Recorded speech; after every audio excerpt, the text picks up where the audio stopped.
don't have a food problem. We have a relationship problem with food.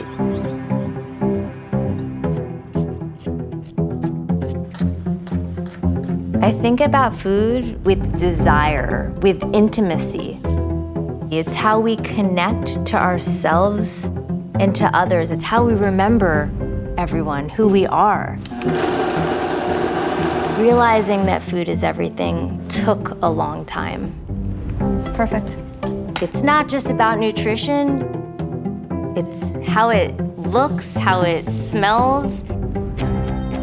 Putting oil in a pan, the little spices, a little turmeric, adding some vegetables, enjoying the process. It's connecting to your food in every way. It's thinking about how you feel, how you want to feel. To be able to nourish my body and have it do what it needs to do is so powerful, and that's what I get through food.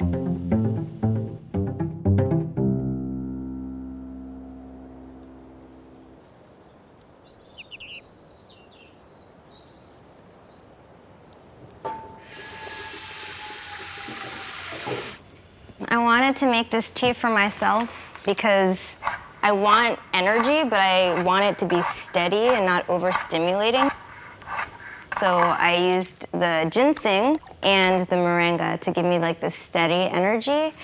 But I also wanted an emotional feel, heart opening, and that's when the rose and the lavender and saffron come in. It also helps with my skin glow. And then I added the ginger and the cardamom just to help all of that land and just digest well. And this is gonna be my morning tea.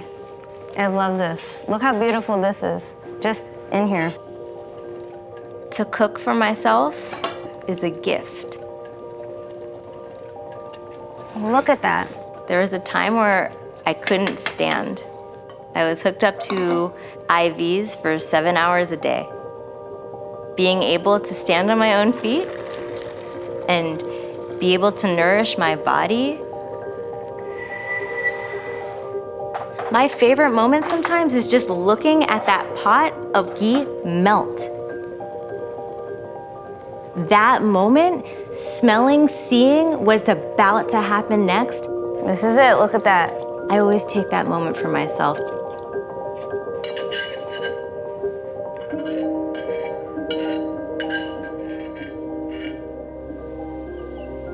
When I cook with intention, I'm not on automatic, I'm responding. Presence matters so much in the kitchen because you want to give it your all. You want to enjoy everything. In a world that teaches us to rush, presence becomes an act of care.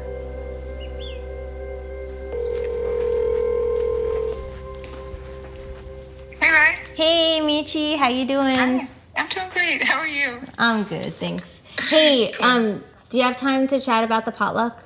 Yeah, absolutely. All right, well, let's get into it. Where should we do it? Should we do it in the Banana Grove or more in the driveway? I would say we set up double tables in the open space. Yeah, I love this. I met Ryan through the community garden. We all get to nurture nature together. It creates a shared purpose that really creates a special kind of community. It's a place that's safe and welcoming. As we got to know Ryan, a whole new world unfolded. So I was thinking like dessert over You can talk about Ayurveda, you can talk about digestion, but what Ryan is bringing to the table is a whole bunch of love. Love is not listed as an ingredient. How does it transfer from your heart and your being into food? But somehow it does. And Ryan puts all of that into her food. Her philosophy is so holistic to like the core. And it matches just beautifully with what the community garden strives to do as well. I wish more communities would get to know the food in your region that you can grow. What can you grow on your balcony or in a windowsill? It's something we can all enjoy and love. It bonds all of us in one big community. We just have to get there and let it happen and celebrate that. Let me work on this. Let me think about it a little bit more, and let's touch base in a couple days. Sure, sounds great. Okay. Bye, Michi. Thank you. Have a great day. Thanks. You too. Bye. These are my worms. I'm about to feed them my scraps so nothing really gets wasted in my kitchen. So let's feed these guys. The soil is everything. That's the reason why I have worms, to have them create really great casting and to put it back into the earth and have really good soil. It's a cycle. It's about the energy from the earth. It really does taste different. Growing food is another way to appreciate nature, to let nature guide us. Nature helps us to live in harmony. It's a way of looking at the world differently if we listen to it. Ernie! To the food forest.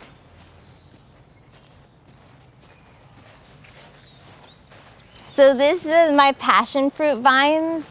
They're delicious. One of my moringas, I got my neem tree that I always take a leaf and have a bite.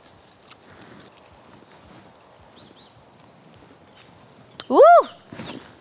It's a little bitter, but it's delicious and I embrace it.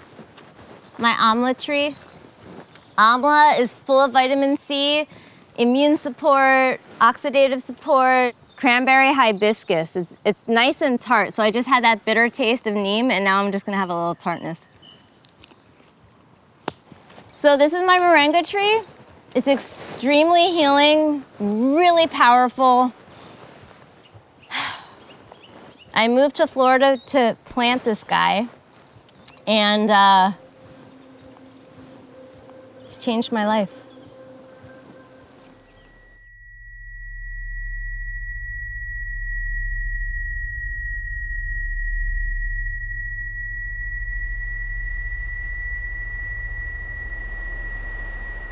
There was a moment when my body stopped communicating and I couldn't even trust it.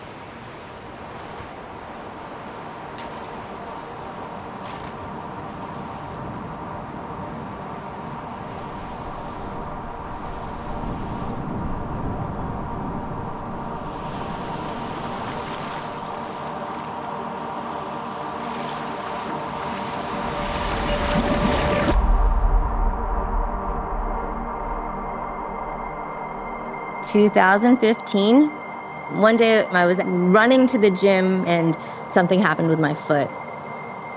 I broke my sesamoid bone. I went to a couple doctors, and one doctor was like, yeah, you know what? You can get rid of it. It was an elective, simple surgery. And during that surgery, he put a metal pin in my foot, and it caused a staph infection. The staph infection that turned into MRSA deep in my bones. I couldn't walk. I was in massive pain. I honestly thought at one point I was gonna get my foot chopped off. I started on the strongest antibiotic. I was able to go to physical therapy, and I was trying to learn how to use my foot again. But my body couldn't handle how strong the antibiotics were. After a year later, I ended up getting strep throat, and I had to take another round of antibiotics. And that was it. All those antibiotics silenced my vagus nerve. The nerve that tells the body how to feel, how to breathe, how to digest, how to calm. Without that, there's disconnect. That was the lowest of all lows for me. I started seeing doctor after doctor after doctor. Eventually, through therapy, my vagus nerve learned how to wake up and my body was able to communicate again. I was able to use food as a healing tool for everything. Searching for answers took years, but my journey and my path led me to a plate of food that changed my life. Something so simple, sauteed leafy greens. Something I'd always make for myself, but when I took a bite of this dish, something was different. So much so that I had to ask the chef what it was all about. That chef became my teacher. That led me to want to change the way people experience food, the way they cook, how they see food, if they have health goals and if they have health challenges and support the way I did. How can my experience help other people? That's what led to Food Brilliance. I have clients who tell me their health goals. I create recipes for them in my kitchen, and then I go to their home kitchen and I teach them, and the seed is planted. They start to shift how they see food, how they feel food, how they interact with food.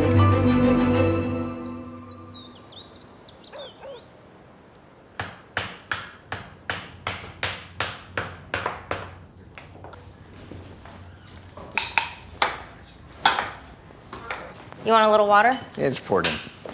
It's a little warm. I'm so in love with food. Of lime juice? Not just the way it looks, but the way it works. So the peels can go in here for the worms. Jonah, come taste this and tell me if it's okay. Food has always been my love language.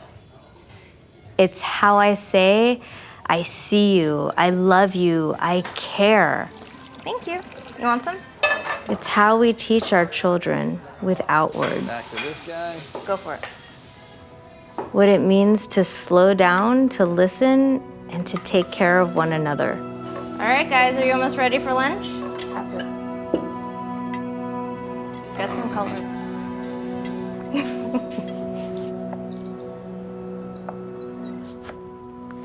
So I'm making this soup for my friends at the community garden. It's for a potluck that we're all about to have. And I love this soup because I don't know what anybody else is going to be bringing at the table. And this soup gives space for everybody else's flavor. It's gentle and it's not overpowering. And it makes everything feel just a little bit more held. My worms are gonna love this, just saying. The beauty isn't just in the final dish, it's in the process. When you respect ingredients, they teach you how to live. Every ingredient has intelligence.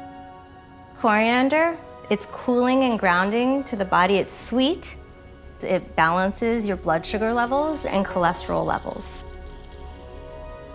Fennel, which is also sweet and grounding, actually lowers blood pressure. Cumin detoxifies the body and it lowers inflammation in your body. Yeah, it's magic. Food isn't just nutrition, it's communication, it's connection. We don't have a food problem, we have a relationship problem with food. If you stopped and saw the food for its brilliance, for its loving way, and was able to take that in and celebrate that, that's the relationship. If you just start with one ingredient, you build a relationship with it, you get to know it, you notice how it affects your body, how it warms you, how it cools you, perhaps it grounds you. Pay attention to how it works with other foods, not just in flavor, but how your body receives them together. And then notice how you feel after you eat it. Let that ingredient guide you, let it teach you. That's where care begins.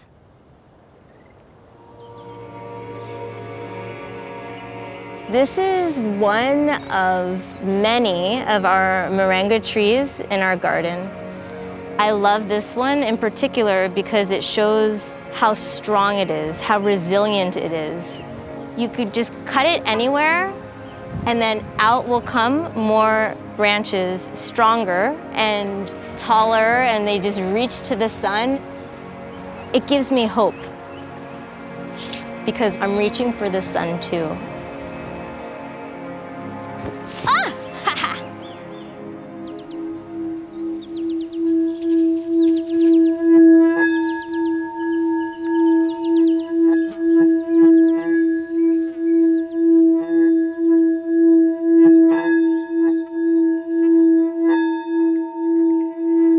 I want my table to be the world, a place where people meet, where they share, where they feel like they belong. Okay.